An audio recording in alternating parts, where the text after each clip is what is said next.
আল্লাহর বান্দি যুবতী দুনিয়া থেকে মারা গেছে।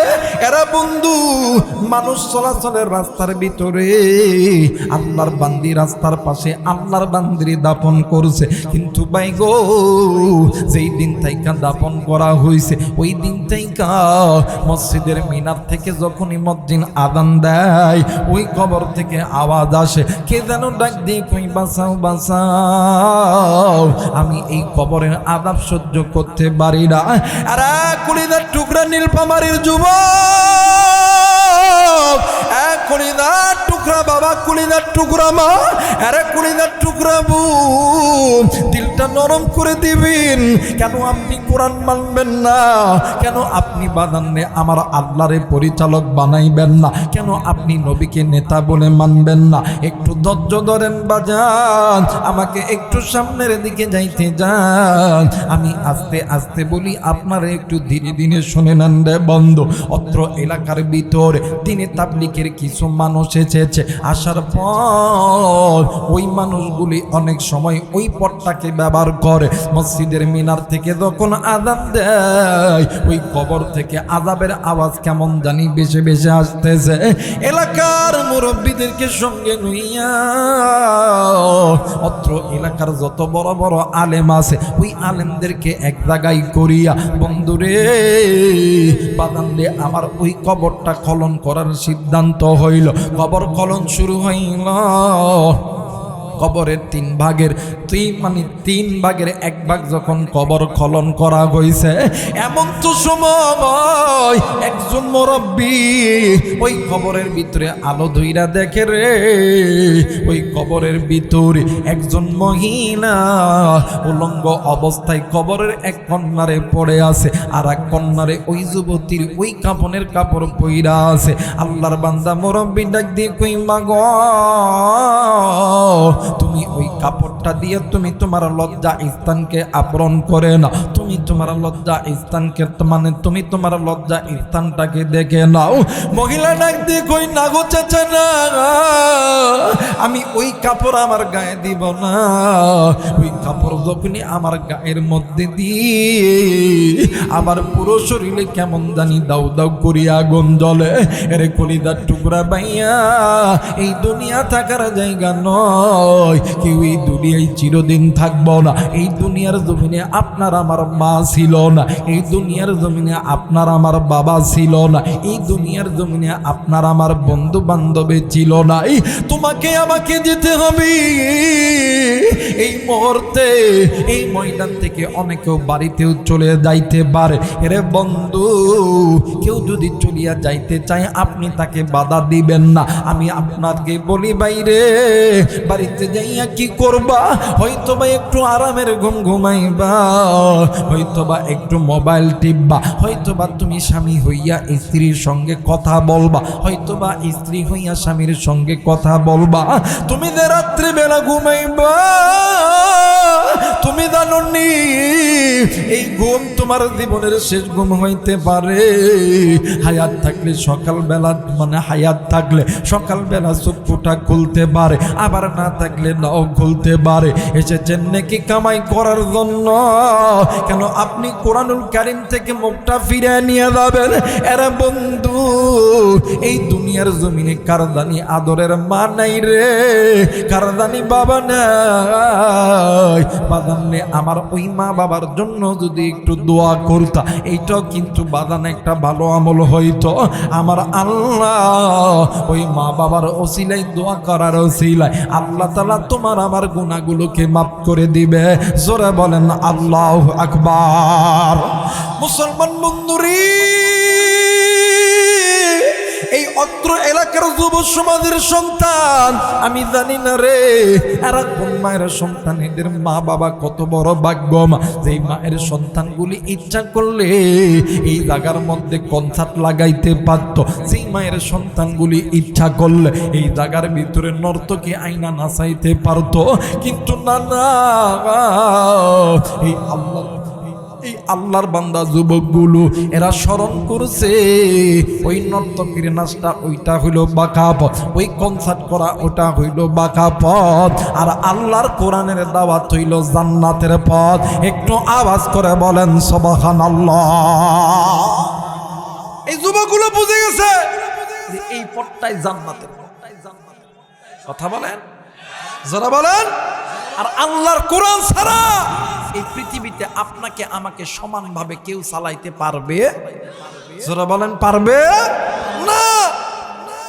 গত কয়েকদিন আগে এনসিপির একজন নেতা আমার ভাইরা হাসনাত আব্দুল্লাহ কইছে এই দেশে নির্বাচন আবারও তলে তলে হবে, কারণ এই দেশের এক শ্রেণীর মানুষ আছে যারা আমরা গরিব দুঃখী অসহায়, আমাদের মাথার উপরে মাথা দিয়া তারা চলতে চায়। কথা বলেন ঠিক কিনা? কিন্তু এই ছাতার তলে আর যাওন যাইতো? কথা বলেন যাইতো? আইন শুধুমাত্র আমাদের জন্য, তাদের জন্য কোন আইন? কথা বলেন আইন নাই। এই কিছুদিন আগে হাদি মারা গেল, ওসমান হাদি ভাই মারা গেছে, মামলা চলতেছে, খুনি।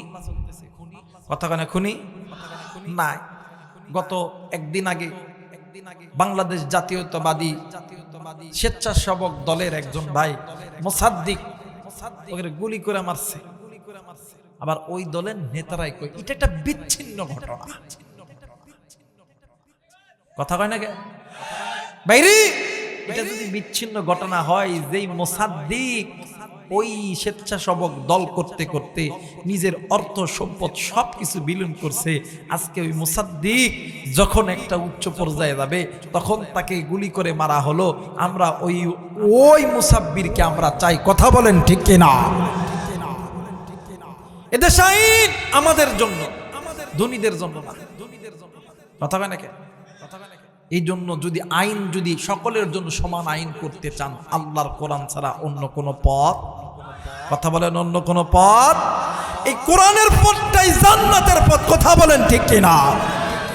এর দ্বারা প্রমাণ হয়ে গেছে জাকসু নির্বাচন জগন্নাথ বিশ্ববিদ্যালয় এক বুট সময়ের ভূমিকা নিয়ে নারাই তাকবীর আল্লাহু আকবার যখন স্লোগান দিছে, কসম আল্লাহ ওই দিন ওই বোনটার স্লোগান, কান্না বিজড়িত স্লোগান শুনে অন্তর থামাইতে পারি না, চোখের পানি থামাইতে পারি না। আমার ওই বোন জয়ী হওয়ার পরে জগন্নাথ বিশ্ববিদ্যালয়ের মতন একটা জায়গায় নারাই তাকবীর আল্লাহু আকবারের স্লোগান দিয়ে মুখরিত করেছে। এর দ্বারা বোঝা যায় এই দেশের যুব সমাজগুলো আর ছাতার মাথা চায় না, আল্লাহর কোরআন চাই। কথা বলেন ঠিক কিনা? বন্ধুগণ, কারণ এই কোরআন ছাড়া যত পথ আছে সব পথ অচল পথ। কথা কয় না কে? একে একে দেশ শেষ করেছি, সবার দেখা হইল শেষ, দেখতে দেখতে গোল্লাই গেল আমার সোনার বাংলাদেশ। কথা কয় না রে? একে একে শেষ করেছি, সবার দেখা হইল শেষ, দেখতে দেখতে গোল্লাই গেল আমার সোনার। কথা কয় না রে? দেখতে দেখতে গোল্লাই গেল স্বাধীনতার বয়স পেরিয়ে 54তে পা দিলাম, নেতারা তো সবই পেল, আমরা বলো কি পেলাম? নেতা নেতাই গুতাগুতি, জনগণের কর্ম শেষ, দেখতে দেখতে গোল্লাই গেল আমার সোনার বাংলাদেশ, দেখতে দেখতে গোল্লাই গেল, হেই দেখতে দেখতে গোল্লাই গেল আমার সোনার বাংলাদেশ। এদেশে এলপিজির দাম কমে নেই। আজকে আসার সময় হায় হারে যে জায়গায় নওগাঁ থেকে সৈয়দপুর হাইস গেলে 3000 টাকার এলপিজি গ্যাস হলি হয়ে যাইত, এই জায়গায় আজকে হায় হায় রে 6000 টাকার তেল তুলছি দাদা। এলপিজি সব পাম্প বন্ধ করছে। কেন ভাই গ্যাস দিবেন না কেন? আমরা স্ট্রাইক করছি। কেন? ওই গ্যাসের দাম বাইরে গেছে, আমাদেরকে সরকার বাড়াতে দিচ্ছে না। আরে সোর, গ্যাসের দাম বাড়ায় নাই, তোরা দুর্নীতির মধ্যে ডুবে আছি। কথা বলেন ঠিক কিনা? বলেন তো দেখি, এই দেশের ভিতরে আলেমদের বাড়ি কি কানাডায় আছে? কথা কয় না কে? সুইজারল্যান্ড আছে না? কারণ এরা জানে এই দেশটা যদি কোরআন মেনে চালানো হয়, মদের বার থাকবে না, পতিতালয় থাকবে না, এই দেশে গুম থাকবে না, খুন থাকবে না, রাহাজানি থাকবে না, চুরি থাকবে না। কথা বলেন ঠিক কিনা? কিন্তু আজ মুসলমান এই কোরআন থেকে দূরে আছে। আবার এক শ্রেণীর লোক মুসলমান, নাম মুসলমান, আব্দুল করিম, আব্দুল সাত্তার, খুব নাম। আমাকে হুজুর করে ডাক দেখে, হুজুর আল্লাহর কাছে এত চাই, দেয় না। কথা বলে নাকি? আল্লাহর কাছে চাই, আল্লাহ দেয় না। আমি কই কি চাস? ওই টেহা চাই, পয়সা চাই, ধন চাই, সম্পদ চাই, সোনা চাই, গয়না চাই। আমি কই চা চা চা চা চা চা। খেরে তুই যে আল্লাহর কাছে চাস, আল্লাহকে চিনে না তুই? কত বড় সিজার আর কত বড় বাটপার। এই মিয়া, তুমি যে আল্লাহর কাছে চাও, বলো তো দেখি তুমি দিনে কয়বার এই কপালটা মালিকের দরবারে লাগাইছো? বলে কারো কাছ থেকে কিছু নিতে হলে তাকে কিছু দিতে হয়। আর এটা আমাদের যুবকরা ভালো জানে। প্রথম যখন পিরিত, কথা কেন রে যুবক? টিভি সিডি দেখা ইমান নষ্ট করছো 12 মাস, মোবাইল আসিয়াই আবার করলা বড় সর্বনাশ। দেখবেন আমাদের এই যুবক যদি একটা মাইয়া পছন্দ হয়, হায় হারে বাস্তাত একদিন এমন করে দাঁড়া থেকে, কথা কয় না? আর একদিন মোটরসাইকেলের সামনে আছে না, কথা আছে না? আমার বাইরে আছে। এই জন্য একটা মেয়েরে দেখবেন ভালোবাসতে গেলে কত সত্য, দেখি তুমি আমাকে ভালোবাসতে পারো কি না, এটা আমি তোমার কাছে পরীক্ষা নিব। এই আমাদের দেশের কিছু বোকা বোকা, কিছু ফাতরা, কিছু পোলাপান আছে, হাতের হাত কাইটা রক্ত ঝুলায় দেয়। কথা কয় না কে? কিন্তু বর্তমান জামানায় যুবকরা একদম চালাক হয়েছে। যদি কোনো মাইয়া যদি কয় দেখি তুমি আমার কত ভালোবাসো, তোমার হাতটা কেটে দেহ দেখি, এরা দূর দিয়ে বাজারে যায় দেখতেছে যেখানে গরু জবি হয়, খাসি জবি হয়, মুরগি জবি হয়, ওই রক্ত হাতের মেঘে ডাক দেখে দেহ না। কথা কয় না রা আমার ভাইরা, আমার বন্ধুগণ। এই জন্য কারো কাছ থেকে কিছু নিতে হলে, কাউকে কিছু কারো কাছ থেকে কিছু চাইতে হলে আগে ভালোবাসা দিয়ে তার বিশ্বাস অর্জন করতে হয়। তুমি যে আল্লাহর কাছে চাও, তুমি তো আল্লাহর কাছেই বলো ইয়্যাকা না'বুদু ওয়া ইয়্যাকা নাস্তাঈন। আল্লাহ, আমরা আপনারই ইবাদত করি, আপনার কাছেই চাই। আল্লাহর ইবাদত যদি আপনি আমি করতে পারি, এই পৃথিবীর জমিনে মুসলমানদের কোনো অভাব হবে। এই পৃথিবীর যতগুলো মুসলিম কান্ট্রি আছে, সমস্ত মুসলিম কান্ট্রি আল্লাহ তাআলা একদম সম্পদে ভরপুর করছে। যত মুসলিম কান্ট্রি আছে, আর যদি কয় যে আমরা তেল তুলতাম না, সোনা তুলতাম না, রূপা তুলতাম না, অ্যালুমিনিয়াম তুলতাম না, আমরা ইউরেনিয়াম তুলতাম না, আল্লাহর কসম এই বিশ্বের জমিনে যত পরাশক্তি আছে এরা হার মানতে মুসলমানদের কাছে বাধ্য হবে। কথা বলেন ঠিক কিনা? এই জন্য আর ছাতা মাতা দেখার দিন শেষ, এবার দেখবো আল কোরআনের বাংলাদেশ। কথা বলেন ঠিক কিনা? এবার আল্লাহর বান্দা যুবতীর ওই মুরব্বী ঘরের মধ্যে থেকে একটা চাদর আয়না দিছে। আয়না দেওয়ার সঙ্গে সঙ্গে আল্লাহর বান্দা যুবতী ওই চাদরটা গায়ে দিয়ে দূর দিয়ে চলে গেছে বাড়ির মধ্যে। হায় হায় রে, মৃত মানুষ জিন্দা হইছে। এলাকায় মানুষ কি আইতো না? কথা কোন আইতো না? আপনাদের এলাকায় যদি একটা মানুষ, মৃত মানুষ যদি জিন্দা হয়, দেখতে যাবেন না? কথা কোন যাইতেন না? হাজার হাজার মানুষ এইসব ভিড় লাগছে, একদম ভিড়। ডাক দেখো, যুবতী ঘরের দরজা খোল। আমি না তোর চোখের পাগল ছিলাম, আমি না তোর ঠোঁটের পাগল ছিলাম, আমি না তোর বডির পাগল ছিলাম, দরজা খোল। কিন্তু আল্লাহর বান্দি যুবতী দরজা খোলে না। ডাক দিয়ে কই, ভাইয়া না না, তোমরা এখান থেকে চলে দাও, তোমরা আমাকে দেখা মাত্রই তোমরা কেউ সহ্য করতে পারবা না।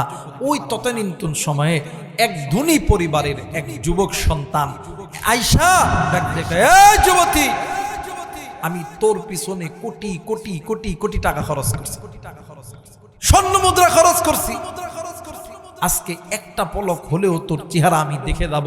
তুই যদি বলিস তোর চেহারা দেখার জন্য আরো হাজার হাজার স্বর্ণের টাকা দিতে হবে, আমি তাও রাজি, তোর চেহারাটা একবার দেখবো।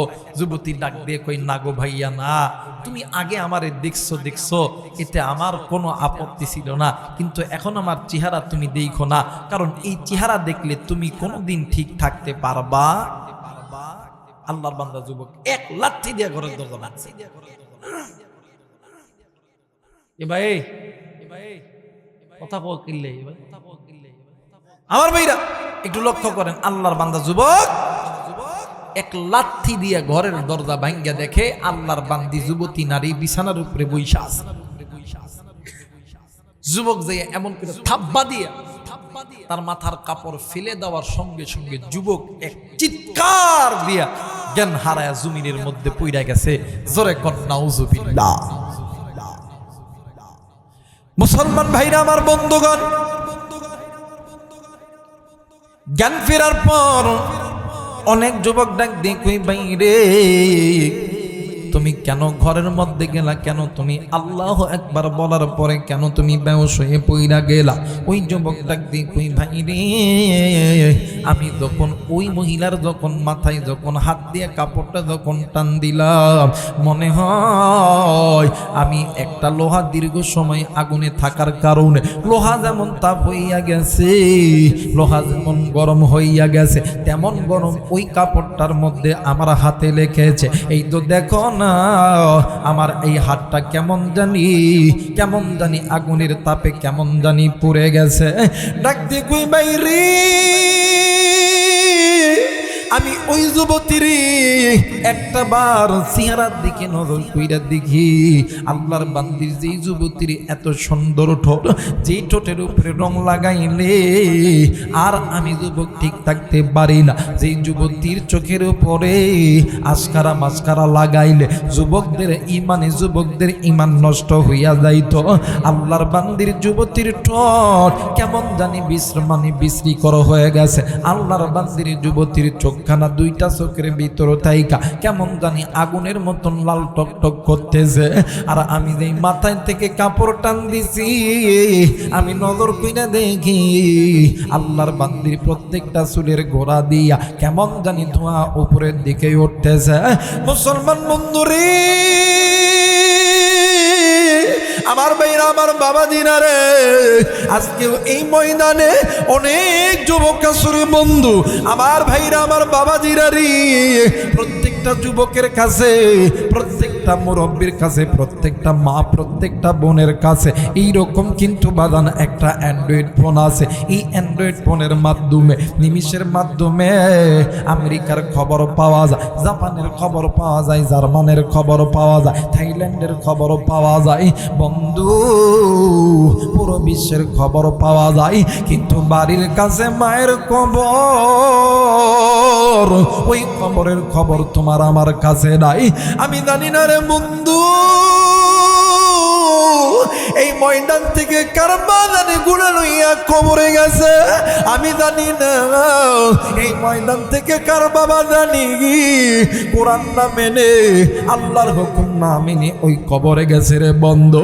আমি জানি না রে বাজার, আজকে এই ময়দানে কার বাবার কবর জানি জাহান্নামের আগুন জ্বলে, কার বাবার কবর জানি জাহান্নামের আগুন জ্বলে, কার কলিজার টুকরা মা জানি ডাক দিয়ে কই বেটা রে, আমি মায়ের কবরে জাহান্নামের আগুন জ্বলে, আমি বাবার কবরে জাহান্নামের আগুন জ্বলে।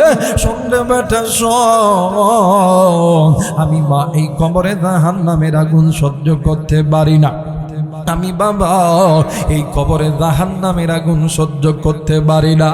আরে বেটা শোন, আমি মা, আমি বাবা কোনোদিন তোরে মানুষ করতে লাইগা হারামকে হারাম বলিয়া মানি নেই, সুদকে সুদ বলিয়া মানি নাই, ঘুষকে ঘুষ বলিয়া মানি নাই, জেনাকে জেনা কইরা মানি নাই।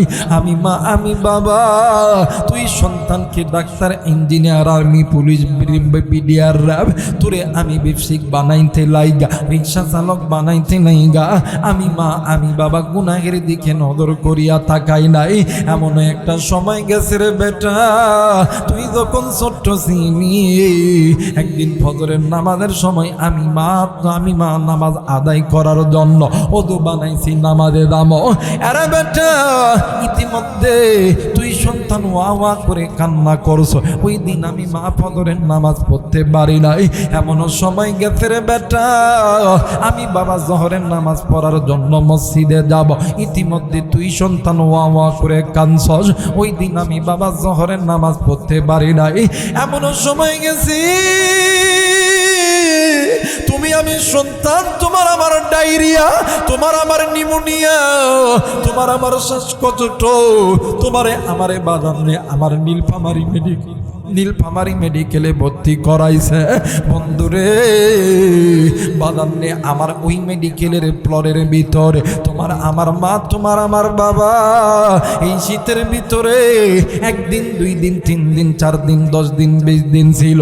ওই 10 দিন 20 দিন মা নামাজ পড়ে নাই, বাবাও নামাজ পড়ে নাই। আরে কুলিদার টুকরা মুরব্বী, আরে কুলিদার টুকরা যুবক, এই জায়গার মধ্যে উম্মতের আলেম ওলামা আছে। জিজ্ঞেস করে দেখবি 1 ওয়াক্ত নামাজ কাদা করলে 80 হব্বা জাহান্নামে জ্বলতে হবে। আমি জানি না রে বন্ধু, এই ময়দান থেকে কার মা জানি নামাজ কাদা কইরা গেছে, কার বাপ জানি নামাজ কাদা কইরা গেছে, কার মায়ের কবরটা জানি জাহান্নামের আগুনে জ্বলে, কার বাবার কবরটা জানি জাহান্নামের আগুনে জ্বলে।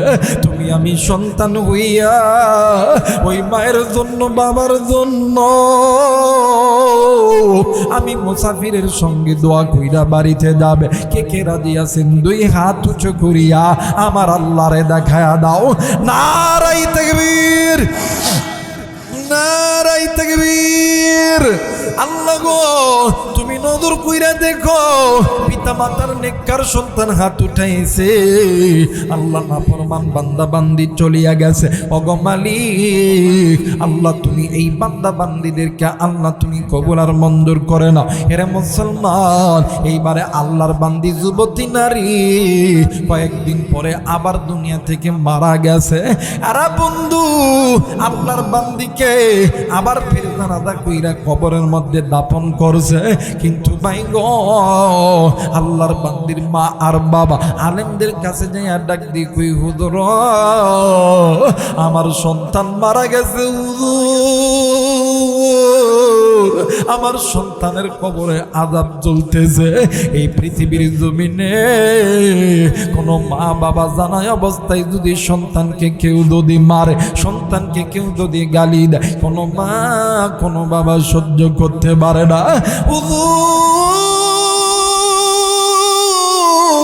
আমার সন্তানকে আবার আল্লাহ জাহান্নামে দিতে পারে। ওগো হুজুর, আমরা মা আর বাবা তোমার কাছে বলতেছি গো হুজুর, এই পৃথিবীর জমিনে এমন কোন আমল আছে কিনা যে আমলটা করলে আমার সন্তানকে আল্লাহ তাআলা মাফ করিয়া দিবে? হুজুর কোনো কথা বলে না। এইবার মা আর বাবা ডাক দিয়ে কই, হুজুর আমি মায়ের যদি রক্ত দিতে হয়, আমি মায়ের যদি জীবন দিতে হয়, আমি মায়ের যদি ঘর বাড়ি বিক্রয় করতে হয়, আমি মা ঘর বাড়ি বিক্রয় করতে রাজি, আমি মা রক্ত দিতে রাজি, আমি মা জীবন দিতে রাজি। কিন্তু আমি মা জিন্দা থাকতে আমার সন্তানের কবরে জাহান্নামের আগুন জ্বালাইতে দেব না। একটু আওয়াজ করে বলেন সুবহানাল্লাহ। মা ডাক দেখে, হুজুর আমি মা জিন্দা থাকতে আমার সন্তান জাহান্নামে জ্বলবে, আমি মা সহ্য করতে পারি না। ওগো হুজুর, আপনার কাছে এমন কোন আমল আছে যে আমলটা করলে আমার সন্তানের কবরের আযাব আল্লাহ মাফ করে দিবে? জোরে বলেন আল্লাহু আকবার। কিন্তু আফসোস, বর্তমান আমার বাংলাদেশে অনেক মা বাবা আছে, সন্তানকে সন্তানের জন্য ভ্যান চালায়, রিক্সা চালায়, মানুষের বাড়িতে কাজ করে। আবার অনেক মা বাবা আছে সন্তানকে army, BDR, police, RAB, OC, DC, SP, doctor বানাইতে লাইগা মা বাবা নিজের জমা জমি সব কিছু বিক্রি করে দেয়। কিন্তু ওই সন্তান বড় হওয়ার পরে যখন মা বাবার চামড়া হয় ঢিল, তখন ওই যুবক দেয় শ্বশুর শাশুড়ির সঙ্গে মিল। মা বাবা বুড়া, এর করে না কোনো খুরা, শ্বশুর শাশুড়ি সব দেয় মনটা জুড়া। কথা বলেন, বৃদ্ধ মা বাবা বাড়িতে আছে, জীবনে কোনোদিন সালাম দিব না, কোনোদিন দিব না। কিন্তু শ্বশুর শাশুড়ি দেখলে আব্বা আসসালামু আলাইকুম, কথা কয় না রে, এদের আস্তে কথা কইব, এটা কই তো বইয়ের কামাই খাওয়ালো, কথা কন না কে? জীবনে বাপ মারে সালাম দিব না, বাড়ির বৃদ্ধ মা আর বাপ আছে জীবনেও কইব না আব্বা আপনি ভালো আছেন, মা আপনি ভালো আছেন, এই কথা জীবনেও কইতো না। কিন্তু আমার ভাইরা কিন্তু ওই বাড়ির মধ্যে শ্বশুর শাশুড়ি যখন আসে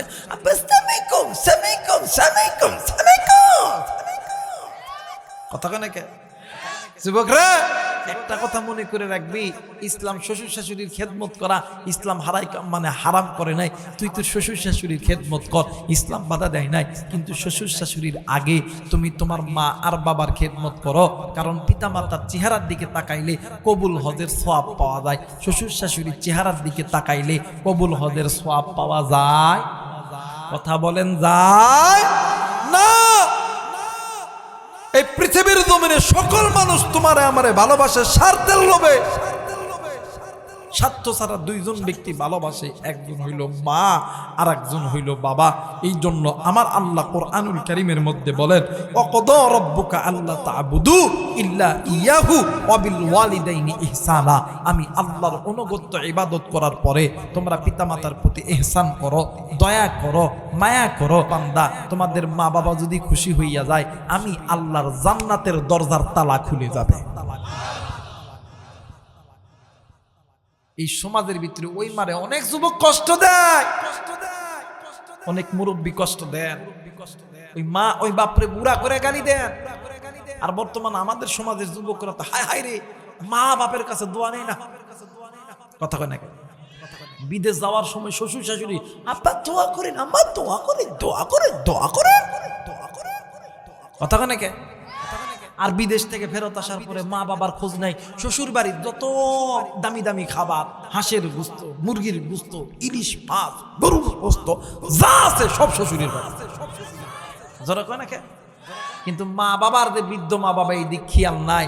আরে যুবক তুই একটা কথা মনে করে রাখিস, শ্বশুর শাশুড়ি তোর জন্য মৃত্যু পর্যন্ত দোয়া করবে। ওই দোয়া কবুল হইতেও পারে, নাও হইতে পারে। এই জায়গায় অনেক ভাই আছেন, অনেক শিক্ষিত ভাই আছেন, অনেক মুরব্বী আছেন, অনেক কলিজার টুকরা চাকরিজীবী আছেন। আমরা কিন্তু অনেক সময় আলেমদের কাছে দোয়া চাই, হুজুর একটু দোয়া করেন আল্লাহ যাতে ব্যবসার মধ্যে বরকত দেয়। দোয়া চাই না বাদা?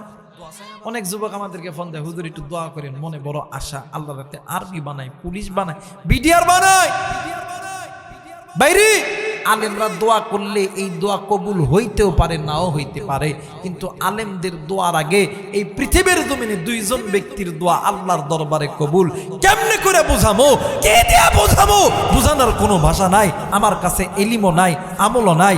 আল্লাহর কোরআন আছে, এই কোরআনটা মাথায় নিয়ে বলতেছি। এই পৃথিবীর জমিনে যখন কোনো মা আর বাবা সন্তানের জন্য আল্লাহর দরবারে হাত তুলে, ওই মা আর বাবার দোয়া আল্লাহ খালি হাতে ফেরত দেয় না। কেমনে করে বুঝে? কেমনে করে বুঝে? কেমনে করে বুঝে? কেমনে করে বুঝে? আজকে ওই মায়ের দোয়া তুই লিস না, ওই বাবার দোয়া লস না। শোন, এই পৃথিবীর জমিনে সকল মানুষ তুলে আমারে ভালোবাসে স্বার্থের লোভে। স্বার্থ ছাড়া একজন ব্যক্তি ভালোবাসে, তিনি হইল মা আর বাবা। কথা বলে ঠিক কিনা? মুসলমান ভাইরা আমার, বন্ধুগণ, এই পৃথিবীর জমিনে যত বড় বড় হাদিসের কিতাব আছে, সবচাইতে বেশি হাদিস বর্ণনা করছেন হযরতে আবু হুরায়রা রাদিয়াল্লাহু তাআলা অবাদান। এরপরে হাদিস বর্ণনা করেছেন হযরতে আনাস রাদিয়াল্লাহু তাআলা। এরপরে হাদিস বর্ণনা করেছেন উম্মুল মুমিনিন জগৎ জননী মা আয়েশা রাদিয়াল্লাহু তাআলা। বাবাজি, হযরত আনাস রাদিয়াল্লাহু তাআলা থেকে বর্ণিত, একদিন আপনার আমার নবী জনাবে মুহাম্মদ রাসূলুল্লাহ, সকলেই পড়ি সাল্লাল্লাহু, আর একবার বলেন সাল্লাল্লাহু আলাইহি ওয়াসাল্লাম। ভাইরে, আল্লাহর নবী একদিন মসজিদে নববীর ভিতরে বয়ান করতেছিলেন। ইতিমধ্যে গ্রাম্য কিছু সাহাবীরা আল্লাহর নবীর কাছে আইছে, ডাক দিয়ে কই, নবী গো,